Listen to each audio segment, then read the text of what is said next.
What's up guys, this is me Lovejeet Arora. स्वागत है आप सभी बच्चों का आज की इस क्लास के अंदर। तो हम लोग यहाँ पर कर रहे हैं जी पीजीटी कंप्यूटर साइंस की प्रिपरेशन और ईएमआरएस का हमारा पेपर है जी 16 दिसंबर को। तो इसको तो हम सेशन टारगेट रख रहे हैं, लेकिन अगर मान लीजिए आप बाद में भी इस लेक्चर को देख रहे हैं तो ये केंद्रीय विद्यालय के लिए और वो सारे एग्जाम जहाँ पर भी आपके पास क्लास 11th और 12th का सीएस और आईपी आ रहा है, तो इस हर एग्जाम के लिए इम्पोर्टेंट क्लास है। तो चलिए अब यहाँ से हम लोग स्टार्ट करते हैं और पहला क्वेश्चन हमारे पास में आता है। कुछ यहाँ पर एक प्रोग्राम है जो गिवन है पाइथन का। कहता है कि आप pre existing text file data.txt has some words written in it. Write a Python function जिसका नाम होगा display words that will print all the words that are having length greater than 3. Okay, सो आपकी एक फाइल गिवन है आपके पास में जिसका नाम है data.txt। उसमें कुछ डेटा है गिवन। अब आपको एक ऐसा फंक्शन बनाने के लिए बोला गया है कि जिस फंक्शन के अंदर कुछ आप ऐसा लॉजिक लिखो कि आप अपनी फाइल में से ये रीड करो कि 3 से ज्यादा किसमें करैक्टर आ रहे हैं। तो जिसमें भी आ रहे हैं, जो भी मतलब जितने भी ऐसे वर्ड्स हैं जिसमें 3 से ज्यादा करैक्टर हैं, वो सारे के सारे आप प्रिंट करा दो। जैसे कि always, want, strive, higher, life, ये सारे के सारे आपके पास में हो। बस इतनी सी बात है जो आपको यहाँ पर करानी है। अब देखिए, जब भी हम लोग टेक्स्ट फाइल के साथ काम करते हैं तो हमारे पास में राइट फंक्शन तो ऑफकोर्स होता है जो कि राइट करता है, लेकिन जब हम रीड की बात करते हो तो हमारे पास में आते हैं 3 फंक्शन, रीड, रीड लाइन और रीड लाइन्स। ठीक है। अच्छा, अब जो अभी AWES का एग्जाम हुआ था आर्मी पब्लिक स्कूल का, उसमें भी आपसे इसी से रिलेटेड क्वेश्चन है जो पूछे थे। इवन 2 क्वेश्चन आपके पास में आए थे। एक क्वेश्चन था कि रीड लाइन्स है जो उसका रिटर्न टाइप क्या होगा, और दूसरा क्वेश्चन था रीड जो है, अगर आपको एंटायर फाइल रीड करनी है तो which of the following function आप यूज करोगे, कौन सा करोगे। तो उसका आंसर भी आपके पास में था कि रीड का हम लोग यूज करेंगे। तो यहीं से हम उन दोनों क्वेश्चंस को या फिर वो ऐसे क्वेश्चन जो इनसे रिलेटेड आएंगे उनको पक्का कर लेते हैं। तो सबसे पहले अगर हम बात करेंगे रीड फंक्शन की, फिर हम लोग चलो यहाँ पर लिख ही लेते हैं रीड लाइन फंक्शन की, फिर हम लोग यहाँ पर लिखते हैं रीड लाइन्स फंक्शन की। ठीक है।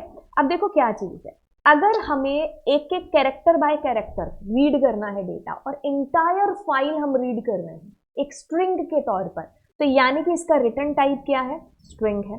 ठीक है। और कैरेक्टर बाय कैरेक्टर यानी कि आपके पास में आपकी जो फाइल है उसका एक एक कैरेक्टर इसके थ्रू हम लोग रीड है जो कर सकते हैं। अगर मान लीजिए इसमें मैंने स्पेसिफाई कर दिया 5, तो जहां पर फाइल का पॉइंटर है वहां से आगे 5 कैरेक्टर आपके रीड हो जाएंगे। मैंने लिखा 10, तो वहां से आगे 10 कैरेक्टर आपके रीड हो जाएंगे। अब बात करते हैं इसकी रीड लाइन की। ये भी आपको स्ट्रिंग में आंसर रिटर्न करेगा, लेकिन ये क्या करेगा, एक लाइन रीड कर लेगा। अब आप सोचोगे इसको क्या सपना आएगा, एक लाइन कैसे है। जहां पर भी इसको न्यू लाइन कैरेक्टर दिखा का मतलब है जहां पर भी आपकी फाइल के अंदर न्यू लाइन कैरेक्टर आएगा। क्योंकि क्या होता है कि जैसे ही आप एक लाइन लिखते हो और आप एंटर प्रेस करते हो, वहां पर by default new line character आ जाता है। तो जैसे मैंने दूसरी लाइन लिख करके स्पेस किया, एंटर किया जैसे, तो हर लाइन के एंड में यहाँ पर न्यू लाइन कैरेक्टर है। तो इससे यहाँ पर ये हो जाएगा कि भाई अच्छा ये एक सिंगल लाइन है। तो यानी कि ये स्ट्रिंग में आपकी एक एक लाइन को रीड है जो करता है। तो अगर हमें सारी लाइनें रीड करनी है तो हमें इसको लूप में पुट करना पड़ता है, ताकि एक लाइन रीड हो, फिर दूसरी, फिर तीसरी। ठीक है। तो इससे आपको ये चीज पता चल रही है कि एक स्ट्रिंग में आपको आउटपुट है जो देता है। लेकिन लेट सपोज मैंने इसमें 2 दे दिया या 4 दे दिया, तो ये उसी लाइन के 4 या 2 कैरेक्टर जितना भी आपने नंबर दिया है सिर्फ उसी लाइन के कैरेक्टर रीड कर पाएगा। अब आप कहोगे मान लो लाइन में 15 कैरेक्टर है, मैंने 500 यहां पर दे दिया, तो क्या ये नेक्स्ट लाइन में जाएगा? नो। ये तब भी क्या करेगा, उस लाइन में जितने भी कैरेक्टर्स हैं वो प्रिंट करा देगा। अगर आपने ज्यादा बड़ा नंबर दिया है तो ये फुल आपकी लाइन प्रिंट करा देगा, लेकिन आगे नहीं जाएगा। तो यानी कि न्यू लाइन कैरेक्टर जहां पर भी आ गया, इसकी लिमिट वहीं तक है। तो इसीलिए हम इसको कहते हैं कि ये एक एक लाइन प्रिंट कराता है या एक एक लाइन रीड करता है। प्रिंट तो खैर हम इसको प्रिंट में डालेंगे तभी प्रिंट करेगा, बट ये रीड करेगा हमारे पास में क्या है, एक एक लाइन। अच्छा, अब अगर हमें इंटायर फाइल को रीड करना है तो आपने कहा कि हमारा रीड यूज हो रहा है, लेकिन मैं कहूं कि अगर मुझे लाइन बाय लाइन रीड करना है तो मैं किसका यूज करूंगी, तो मैं यहां पर रीड लाइंस का यूज करूंगी, क्योंकि इसका जो रिटर्न टाइप है दैट इज लिस्ट। क्या है रिटर्न टाइप? लिस्ट। लिस्ट के अंदर क्या आती है, आपकी एक एक लाइन आती है। जैसे कि अगर मैंने मान लो रीड लाइंस यहां यूज कर लिया, तो आपके पास में पहली लाइन कॉमा, दूसरी लाइन कॉमा, तीसरी लाइन, तो अगर मैं यहाँ पर कहूंगी कि इसकी लेंथ क्या होगी, तो ये 3 लेंथ वाली एक लिस्ट हमें है जो दे देगा, जिसमें 3 मतलब एलिमेंट्स होंगे। ये 0th नंबर लोकेशन, ये 1 लोकेशन का मतलब इंडेक्स 0, 1 एंड 2। ठीक है, तो बात आपको तीनों में समझ में आ गई। रीड और रीड लाइन स्ट्रिंग के अंदर आपको डेटा देते हैं, रीड लाइंस में आपके पास में लिस्ट ऑफ लाइंस है जो आती है। ठीक है, तो ये इनका एक बेसिक था। चलिए, अब यही क्वेश्चन जो हमारा दे रखा है, इसमें क्या था, हमें वर्ड्स ढूंढने थे जिनकी लेंथ 3 से ज्यादा है। तो जब हमें वर्ड्स ढूंढने हैं तो ऑफकोर्स क्या हम रीड लाइन यूज करेंगे? नो। हम रीड लाइन का यूज करेंगे? नो, हम रीड का यूज करेंगे। अब ऐसा नहीं है कि इस क्वेश्चन को मैं रीड लाइन से नहीं कर सकती, ऑफकोर्स आपको उसमें फिर लॉजिक उस तरीके से डालने पड़ेंगे।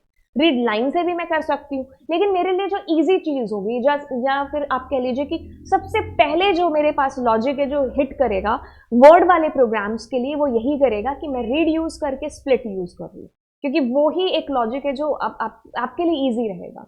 ठीक है, क्योंकि एक चीज है ना कि मुझे यहाँ स्कूल से यहाँ घर जाना है, तो एक सीधा सा रास्ता है, लेकिन मैं घूम घूम के जाऊंगी, तो वही चीज है। आप रीड लाइन से भी कर सकते थे, खैर लाइन से भी कर सकते थे, पर फिर उसमें आपको अलग से लॉजिक पुट करने पड़ते, बजाय इसके कि जैसे जब भी आपके सामने ऐसे प्रोग्राम आए कि जिसमें वर्ड्स हो, तो आप रीड का यूज करके स्प्लिट फंक्शन यूज कर लो। ठीक है, अब देखो बाय डिफॉल्ट मोड क्या होता है? आर मोड होता है, जो कि AWS के अभी एग्जाम जो हुआ था उसमें आपसे पूछा भी गया था। ठीक है, अब आपने इसको रीड कर लिया, तो यानी कि एक एक कैरेक्टर यानी कि कैरेक्टर बाय कैरेक्टर आपका डेटा रीड होकर के इस डेटा नाम के वेरिएबल के अंदर जा चुका है, पूरी की पूरी फाइल एज ए स्ट्रिंग इसमें पुट कर दी। सुपर कूल है। अब आप क्या कर रहे हैं, जैसे आप लूप चलाओगे ना, तो इस आई के अंदर क्या आएगा, पहला कैरेक्टर आ जाएगा। जैसे कि आपकी फाइल में the data was what, for the file content a man always. अच्छा, ये डेटा नहीं है क्या? Sorry sorry, that's my bad. हाँ, तो डेटा हमारा ये होगा। तो अभी जो भी मैंने चीजें बताई उनको ये 2 मान करके कर लेना। आई थॉट कि this is also your data, but that is not. वो तो सिर्फ उसने हेडिंग लिखी थी, for the file content. It's okay. A man always wants to strive. Okay, तो आपके पास में अ मैन आएगा यहाँ पर, यानी कि क्या आएगा, आई के अंदर सबसे पहले ए आएगा, फिर स्पेस, फिर एम, फिर ए, फिर एन। तो कैरेक्टर बाय कैरेक्टर, कैरेक्टर की लेंथ जान करके क्या करोगे? तो दिक्कत कहां पर है, कौन सी लाइन के अंदर दिक्कत है? तो यही आपको चीज यहाँ पर खैर बतानी है। एंड दिक्कत देखिए, आपको क्या करना है, मैंने अभी अभी आई थिंक 1 मिनट पूरा भी नहीं हुआ होगा और मैंने आपको कहा था कि रीड करके आप एक फंक्शन का यूज कर लो, which is the function which name is, क्या नाम है उसका, स्प्लिट फंक्शन। तो स्प्लिट फंक्शन से क्या चीज है, जो मतलब कैसे स्प्लिट है, जो चीजें एकदम अलग कर देगा। वो ऐसे अलग करेगा कि जैसे ये सारा डेटा आपका रीड करके आया और इसने स्ट्रिंग के अंदर डेटा इसको दे दिया। स्प्लिट फंक्शन की मदद से क्या होगा कि आपके ये बाय डिफॉल्ट स्प्लिटिंग करता है स्पेस से। तो पहला जो वर्ड था और जैसे उसके बाद स्पेस आया तो वहां पर इसने कॉमा लगा दिया। तो पहला वर्ड क्या था, अ, उसके बाद में स्पेस की जगह कॉमा, फिर आपके पास में मैन था, मैन के बाद में कॉमा था, स्पेस था तो ऑफकोर्स कॉमा आ जाएगा। ठीक है, और उसके बाद में क्या था, ऑलवेज था। ठीक है, तो आपके पास ऑलवेज, ठीक है, और कॉमा, फिर जो भी आपके पास आ रहा है। तो यानी कि ये एक एक वर्ड आपका बाहर निकाल देगा, और इसका जो रिटर्न टाइप होता है दैट इज लिस्ट। ऐसा ही एक और फंक्शन है विच इज पार्टीशन। पार्टीशन हमारा हमेशा ट्यूपल में आंसर है जो करता है, याद रखना। ठीक है, और पार्टीशन ये तो जैसे अब इसको स्पेस को खा करके कॉमा दे देगा यहाँ पर, पार्टीशन में नहीं होता। पार्टीशन में वो जो जिसे आप पार्टीशन कर रहे हो ना, वो वैल्यू भी आपकी ट्यूपल में रहती है। खैर, अब बस सही है, ये आई के अंदर अब क्या आएगा, अब ए आएगा, उसके बाद मैन आएगा, उसके बाद ऑलवेज, यानी कि एक एक वर्ड आएगा। तो वर्ड की तो लेंथ आप जान ही सकते हो जिसके जो आपका प्रोग्राम था। ओके, तो खैर आगे चलते हैं। कहते हैं कि a function, right a function mod list that accept a list of numbers as argument and increase the value of elements by 10 if the elements are divisible by 5. Also write a proper call statement for the function. Okay, आपके पास में एक list दे रखी है, mode list आपको एक बनाना है, और आपको कुछ भी नहीं, list of numbers as argument and increase the value. Okay, तो जो जो आपके पास में ऐसे नंबर्स हैं जो कि 5 से डिविजिबल हो रहे हैं आपकी लिस्ट के अंदर के, बस आपको क्या करना है, उनको 10 से प्लस कर देना है। यानी कि आपके पास ये 5 से हो रहा है, नो, ये हो रहा है यस, तो 5 और 10 कितना हो आपके पास, 15। देन 10 हो रहा है यस, तो कितना हो गया, 20। ये नहीं हो रहा तो ये एज इट इज आ जाएगा 12, और ये 3, तो ये 15 और 10 कितना हो गया, 25। तो ये आपका आउटपुट कुछ भी कुछ कुछ कुछ कुछ कुछ इस तरीके से आएगा। समझ में आई चीज? आपके पास में एक लिस्ट होगी, उस लिस्ट के एक एक एलिमेंट को चेक करते हो आपने ये देखना है कि कौन सा एलिमेंट है जो 5 से पूरा डिविजिबल है। जो होगा उसके अंदर 10 जोड़ देंगे और जो नहीं होगा ऑफ कोर्स उसके अंदर नहीं जोड़ेंगे। तो ये हमको यहाँ पर है जो करना है। जैसे ही मैं इस चीज को बोल रही हूँ ये चीज आपके दिमाग में क्लियर हो जानी चाहिए कि भाई कैसे करेंगे। अब मैंने ए बी सी डी आपके पास ऑप्शन दे रखे हैं, एक ऑप्शन शायद मेरे पीछे छुपा हुआ, कोई बात नहीं, आप 3 ऑप्शन में से आंसर कर देना, अगर ये हुआ तो मैं बता दूंगी। खैर जब तक आप मुझे आंसर कर रहे हैं मैं भी इन क्वेश्चंस को करने की कोशिश करती हूँ। एक लिस्ट ले लिया आपने, लिस्ट को भेज दिया, सुपर कूल है।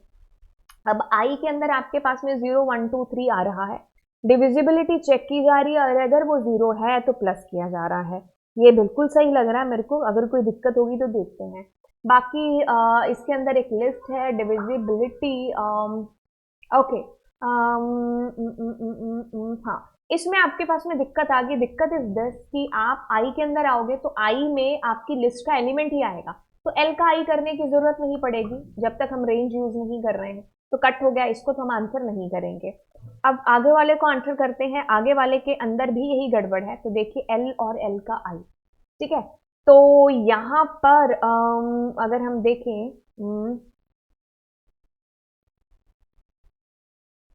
हाँ यहाँ पर आपके पास में होगा, देखिए क्या चीज है, इसमें अपेंड यूज कर दिया तो ये थोड़ी सी दिक्कत हो गई, क्योंकि अपेंड क्या करेगा, लास्ट में आपका एलिमेंट है जो जोड़ देगा, तो ये भी हमारा आंसर नहीं हो सकता, ये भी नहीं हो सकता, तो अब ए ही हमारा आंसर है जो यहाँ पर होगा, ठीक है। तो ये हमें थोड़ी सी चीजें ध्यान रखनी होगी। अब मैं आपको एक होमवर्क देती हूँ, आप जैसे ही इस सवाल के अंदर आया तो मेरा आया कि मैं आपको ये क्वेश्चन दे, आपके पास में देखिए अपेंड, ठीक है, और एक्सटेंड एंड देन एक फंक्शन है you have which is insert function, ठीक है। ये तीनों फंक्शन आपके पास में है, आपको पता करना है कि तीनों के बीच में डिफरेंस क्या है, अंतर क्या है, ठीक है। मैंने इसको तीनों को भी समझा रखा है अलग से क्लास में भी, मैंने कितनी क्लासेस में इसको एक्सप्लेन कर रखा है, इसीलिए होमवर्क दे रही। आपके पास में ऑप्शन ए बी सी और डी आ रहा है।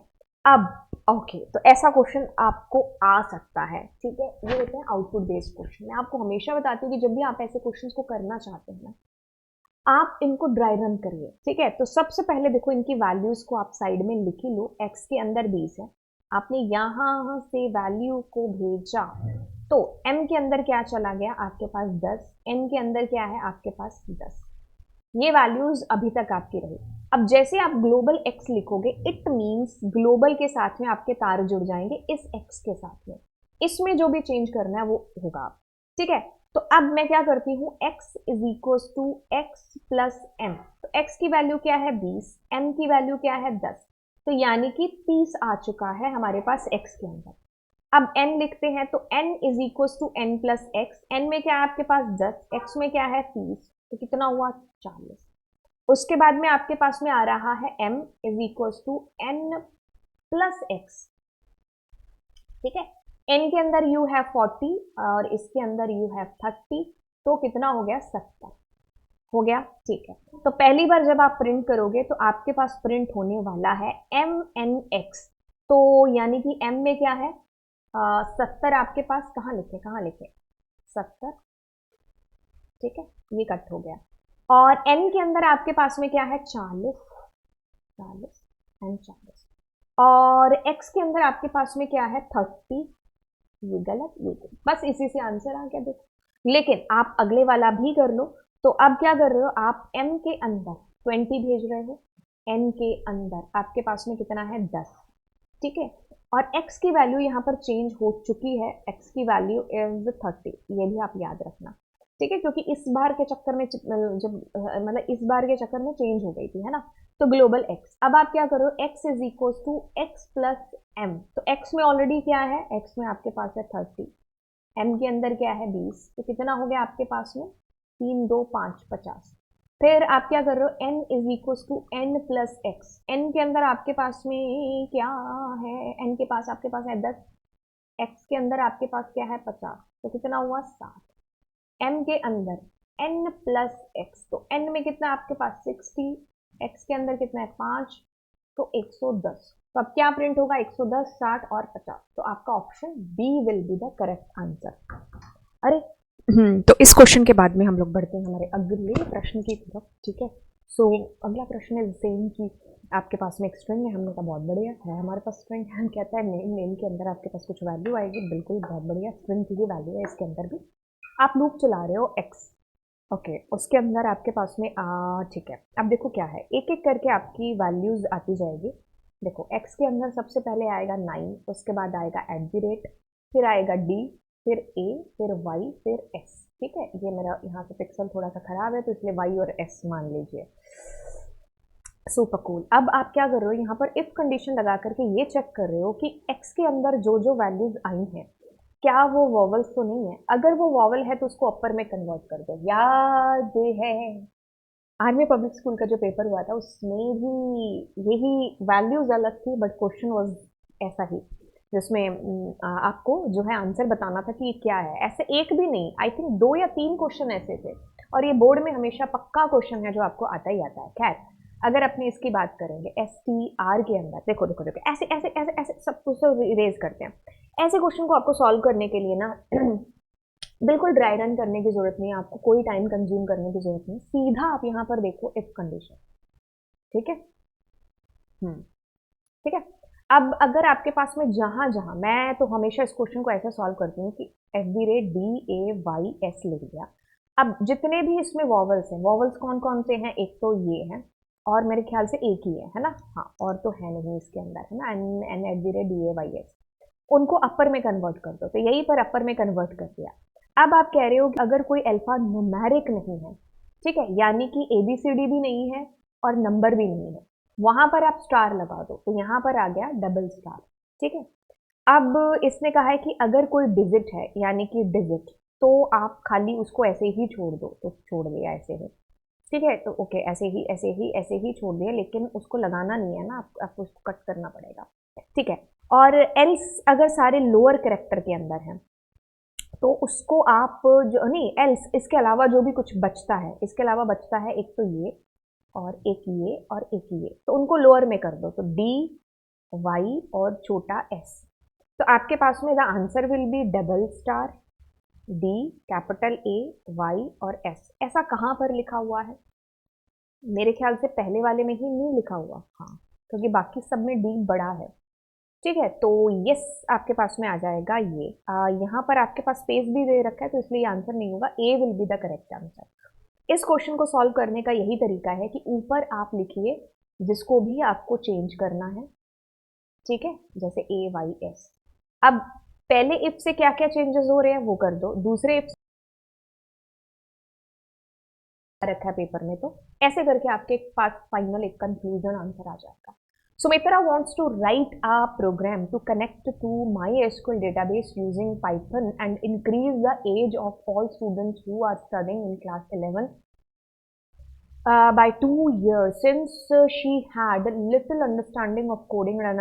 Okay, तो आपको यहाँ पर Python और हमारे MySQL के बीच में कनेक्टिविटी का कोड है जो दे रखा है।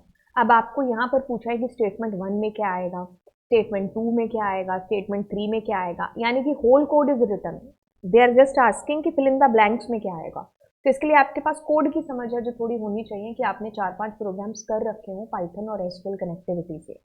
The required module to be imported, of course हम लोग जो है MySQL dot connection, MySQL dot connector, MySQL dot हम MySQL डॉट कनेक्टर का यूज है जो बेसिकली कर रहे होते हैं। ठीक है, MySQL डॉट कनेक्टर का यूज है जो हम लोग करेंगे, एंड बस इसको हमने नाम कुछ दे दिया। अब आगे चलते हैं, MYC नाम हमने दे दिया to initialise the cursor object. Okay, तो कर्सर को हम लोग करते हैं कॉन डॉट कर्सर, SOR। ठीक है, तो कनेक्शन डॉट कर्सर हमने यहाँ पर लिखा। अच्छा, ओके, एक ही साथ मैंने दोनों प्रेस कर दिए, खैर, बट हमारा आंसर यही था, कनेक्शन डॉट कर्सर। अब स्टेटमेंट 3 में क्या होगा, देखो इसको मैं आपको समझाती हूँ। पहले आपने MySQL डॉट कनेक्टर इंपोर्ट कर लिया।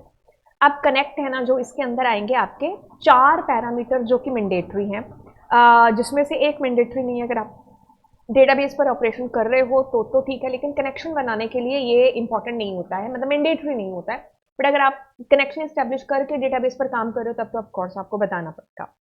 होस्ट आया, यूजर आया, पासवर्ड आया, एंड देन आपके पास में डेटाबेस आपने बताया। अब जैसे ही आप यहाँ पर कनेक्शन बना लेते हो, कर्सर का एक ऑब्जेक्ट आपका बन गया।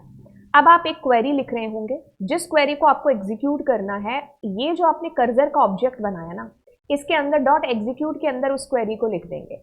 अब आपकी क्वेरी रन हो चुकी होगी और फिर मैंने एक और क्वेरी लिखी और फिर उसको भी मैंने एग्जीक्यूट किया। अब मैं क्या कर रही हूँ, यहाँ से मैं सारी की सारी ऑल रिकॉर्ड्स को फैच कर रही हूँ। तो फैच ऑल का यूज है जो मेरे यहाँ पर होगा, my cursor dot fetch all, ठीक है, sorry connection dot fetch all का हम लोग यूज है जो करेंगे, क्योंकि इसका नाम कनेक्शन है ना, ठीक है। तो फैच ऑल हमने यहाँ पर यूज कर दिया। एंड अगर आपसे पूछा जाता एक तो फैच वन करते, अगर आपसे पूछा जाता 2 रो या 3 रो जो भी है, तो हम फैच मैनी के अंदर उन स्पेसिफिक रोज को फिट कर रहे होते हैं, ठीक है। ये बहुत ईजी है, मैंने 1 आवर के अंदर करा रखा है, आपको चैनल पर मिल जाएगा। Statement 1, right the Python statement that will allow Sudhir walk with CSV file. इसमें CSV का फिल इन द ब्लैंक्स है आपके पास में, यहाँ पर कोई एक कहानी लिखी हुई है, बस आपको फिल इन द ब्लैंक्स, यानी कि इसके लिए भी आपकी CSV के ऊपर थोड़ी सी समझ होनी चाहिए। वन शॉट में, डीप में, हर तरीके से मैंने करा दिया है। अब इंपोर्ट ऑफ कोर्स CSV करना होगा। CSV में राइट करने के लिए राइट रो फंक्शन होता है, रीड करने के लिए रीडर फंक्शन होता है। राइट रो के अंदर राइट रोज, सॉरी राइटर फंक्शन होता है, राइटर के अंदर राइट रो आता है एंड राइट रोज आता है। रोज आता है जब आपको एक से ज्यादा लाइंस को एक ही साथ में पुट करना है आपकी CSV में, और रो आता है जब आप एक एक लाइन करके करते हो। तो ये समरी है पूरी आपके CSV की। तो पहले में क्या होगा, इंपोर्ट CSV आप लिखेंगे, छोटू में लिखेंगे CSV, कैपिटल में नहीं लिखेंगे because Python is a case sensitive.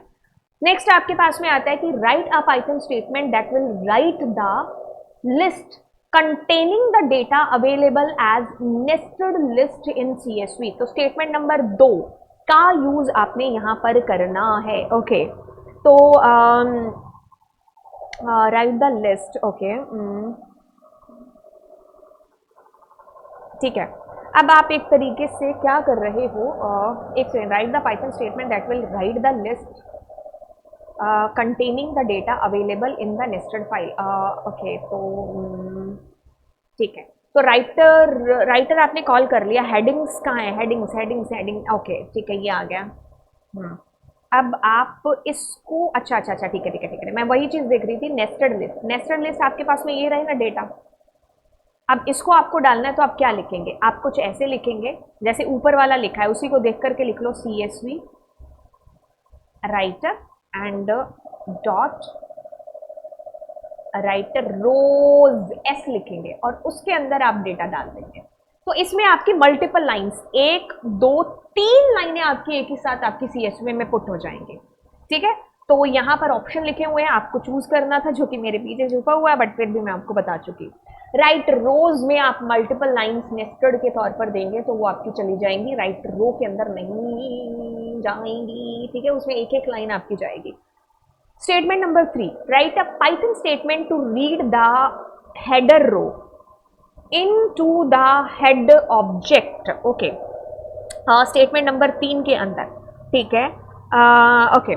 देखिए क्या चीज होती है, आपकी जब फाइल की बात करोगे ना, तो उसमें आएगा एक बार के लिए हेडिंग आएगी कंट्री, फिर आएगा कैपिटल, आप इमेजिन करो किसी एक्सेल की फाइल को, पॉपुलेशन, फिर इंडिया आएगा, यहाँ वाशिंगटन आएगा, यहाँ जापान आएगा, यहाँ दिल्ली, वाशिंगटन नहीं, USA, यहाँ दिल्ली, वाशिंगटन और टोक्यो, यहाँ पर 130-50 ऐसे।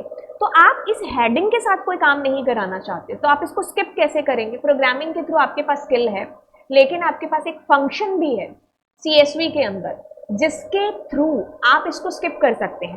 तो मैं यहाँ पर नेक्स्ट लिखूंगी CSV रीडर, ठीक है। तो नेक्स्ट से क्या हो जाएगा, मेरी ये लाइन है ना जो हेडिंग वाली, वो स्किप हो जाएगी और मैं नेक्स्ट लाइन पर पहुंच जाऊंगी, ठीक है, क्योंकि उसे हेडिंग्स। अब आप कहोगे कि अगर मैं इसका 2 बार यूज करूंगी तो ऊपर की दोनों लाइनें स्किप होकर के आप तीसरी लाइन पर आ जाओ। आप इसको यूज करके देखना, तब आपको इसका मतलब सेंस है जो बेसिकली समझ में आएगा। बहुत इजी है, इसका एक स्पेसिफिक यूज होता है, आपको याद होगा, आई थिंक हमारी जो दूसरी या तीसरी क्लास थी ना, उसमें मैंने इस फंक्शन के बिना कैसे हम लोग कर सकते हैं यही सेम चीज प्रोग्रामिंग लॉजिक के थ्रू, वो मैंने आपको बताया था। अभी मैंने उस टाइम पर भी आपको बताया था कि नेक्स्ट फंक्शन के थ्रू ये चीज इजी हो जाएगी कि आप अगर एक लाइन को स्किप कर रहे हैं, पहली हेडिंग स्किप कर रहे हैं, तो आप नेक्स्ट यूज करो, दूसरी करनी थी, जितनी बार आप करोगे उतनी लाइंस आपकी बेसिकली स्किप हो जाएंगी। Statement number 4, write the object that contain the data that has been read from the file.